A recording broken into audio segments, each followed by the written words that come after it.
ആഷസിലെ boxing day ടെസ്റ്റിൽ ആശ്വാസ ജയം സ്വന്തമാക്കി ഇംഗ്ലണ്ട്. പരമ്പരയിലെ 4ാം ടെസ്റ്റിൽ 4 വിക്കറ്റിനാണ് ഓസ്ട്രേലിയ തോൽവിയറിഞ്ഞത്. 15 വർഷങ്ങൾക്ക് ശേഷം ആദ്യമായാണ് ഓസീസ് മണ്ണിൽ ഇംഗ്ലണ്ട് ടെസ്റ്റ് ജയം സ്വന്തമാക്കുന്നത്. പിച്ചിനെതിരെ രൂക്ഷ വിമർശനവുമായി മുൻ താരങ്ങൾ രംഗത്തെത്തി. മെൽബണിൽ പെർത്ത് ആവർത്തിച്ചു. ആഷസിലെ 4ാം മത്സരവും 3 ദിവസം ബാക്കി നിൽക്കെ അവസാനിച്ചു.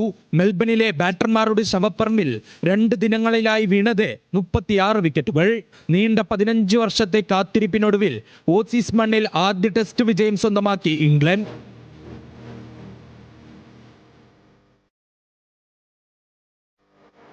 രണ്ടാം ദിനം 10 വിക്കറ്റ് കയ്യിൽ പിടിച്ച് കൂറ്റൻ സ്കോർ ലക്ഷ്യമിട്ടിറങ്ങിയ ഓസ്ട്രേലിയയെ 132-ന് ഇംഗ്ലണ്ട് എറിഞ്ഞിട്ടു.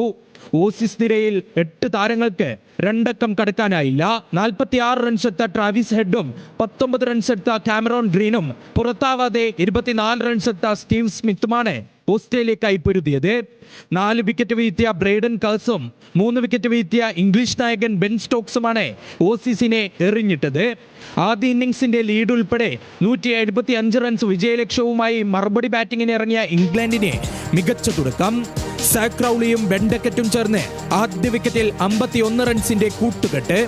ജേക്കബ് ബേത്തലിനൊപ്പം ക്രൗളി റൺസ് ചലിപ്പിച്ചു. പിന്നാലെ ഓസീസ് ബോളർമാർ പിടിമുറുക്കി. ബേത്തലിനെയും ക്രൗളിയെയും മടക്കി സ്കോട്ട് ബോളണ്ട്.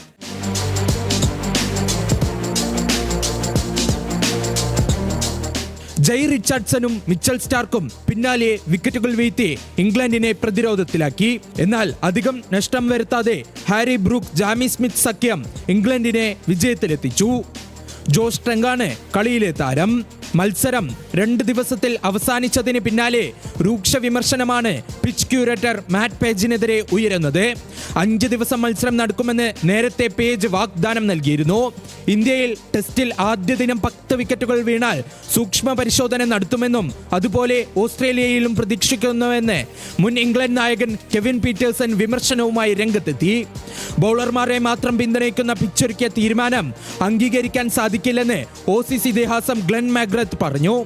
മെൽബണിൽ ഒരുക്കിയ വിക്കറ്റിൽ ബാറ്റർമാർക്ക് ഒന്നും ചെയ്യാൻ സാധിക്കില്ലെന്ന് മുൻ ഇംഗ്ലണ്ട് താരം സ്റ്റുവർട്ട് ബ്രോഡും പ്രതികരിച്ചു.